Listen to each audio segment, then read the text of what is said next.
भारत देशाला स्वतंत्र होऊन आता तब्बल 76 वर्ष पूर्ण होत आहेत, तरी देखील अद्यापर्यंत अशी काही गावं आहेत ज्यांना अद्यापर्यंत 150 वर्ष होऊन देखील त्यांना मार्ग नाहीये। त्यांना रुग्ण नेण्यासाठी देखील तारीवरची कसरत करावी लागते। या संदर्भामध्ये आता शरद पवार गट जो आहे ते आक्रमक झालेले आहेत आणि त्यांचे जिल्हा अध्यक्ष जे आहेत चव्हाण सर यांनी थेट आता प्रांत अधिकारी आणि त्याचबरोबर पीडब्ल्यूडीच्या अधिकाऱ्यांनी निवेदन दिलेलं आहे। नेमकं काय प्रश्न आहे त्यांच्याकडे जाणून घेऊया। सर नेमकी काय समस्या आहे? रायगड जिल्ह्यामध्ये रोहा तालुका या तालुक्यातील दोंडखार नावाची ग्रामपंचायत आहे। त्या अंतर्गत असणारी वाडी ही कारंजेवाडी। ह्या कारंजेवाडीमध्ये प्रामुख्याने धनगर समाज हा या ठिकाणी राहतो आहे आणि ह्या वाडी ही स्वातंत्र्य पूर्वीपासून तिथे राहते आणि त्यांची वहिवाटीचा रस्ता आहे।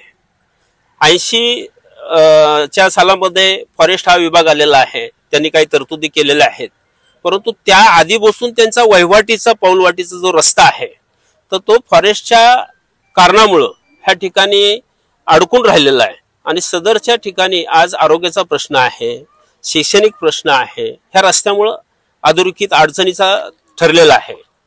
तर ह्या ठिकाणी जर काय एखादा डिलिव्हरीसाठी केस असेल तर ती देखील झोळीत टाकून आणावं लागते किंवा एखादा व्यक्ती जर मयत झाला तर त्याला देखील किंवा आरोग्याच्या कारणासाठी सुद्धा झोळीच करावं लागते आणि ही अत्यंत दुर्दैवी गोष्ट आहे। बालका आरोग्यापासून शिक्षणापासून ह्या ठिकाणी वंचित राहत आहेत।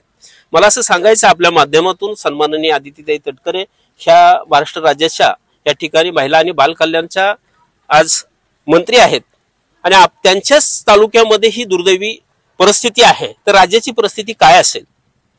सन्माननीय देवेंद्र फडणवीस मुख्यमंत्री साहेब यांनाही आम्ही आवाहन करतो आहोत, विनंती करतो आहोत की जी लोक ज्या खात्याला न्याय देऊ शकत नाही त्या खात्यावर आपण ठेवू नयेत। अशा पद्धतीच्या आपल्या माध्यमातून सन्माननीय मुख्यमंत्र्यांनाही मी विनंती करतो आहे आणि हा रस्ता हा तातडीने व्हावा। त्या ठिकाणी त्या ग्रामस्थांची भेट घेतल्यानंतर, त्या ग्रामस्थांच्या व्यथा ऐकल्यानंतर ते लोक आज अक्षरशः इतके हैराण आहेत, त्यांच्या घरामधले लोक गेलेले आहेत। ते लोक सांगतायत की आज जर ही समस्या आमची सुटली नाही तर आम्ही वाडीमध्ये चिता पेटू आणि स्वतः आम्ही त्या चितेमध्ये दहन करून घेऊ।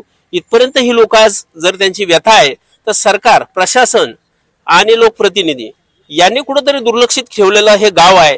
कदाचित हे धनगर समाजाचे आहेत म्हणून तर त्यांना या पद्धतीने वाळीत ठेवलं नाही ना, हाही एक प्रश्न माझ्या मनाला शिवून जातो आहे की समाजावाईज जातीवाईज हे चालू आहे का की हा विकास ह्या वाडीचा हे धनगर आहेत म्हणून यांचा विकास करायचा नाही, हाही प्रश्न आता ह्या निमित्ताने माझ्या मनात आलेला आहे। खरी काय परिस्थिती आहे ही निश्चितच प्रशासन आणि सरकार हे आपल्या माध्यमांना सांगेल असं मी ह्या ठिकाणी आपल्याला सांगतो।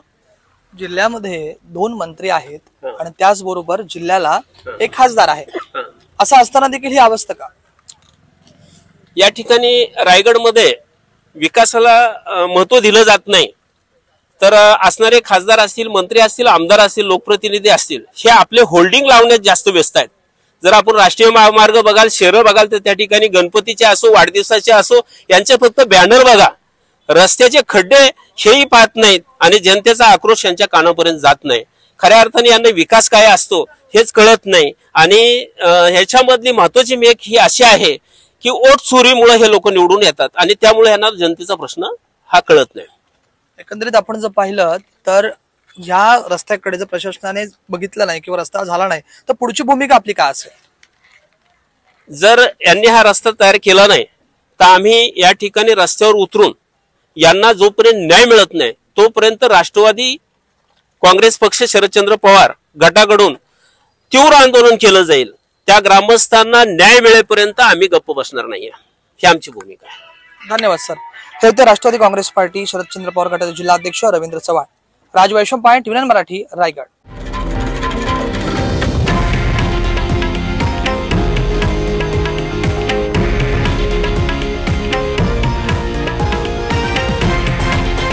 हे आहे देशातील नंबर 1 न्यूज नेटवर्क आणि आपण पाहत आहात टीव्ही 9 मराठी, एकमेव।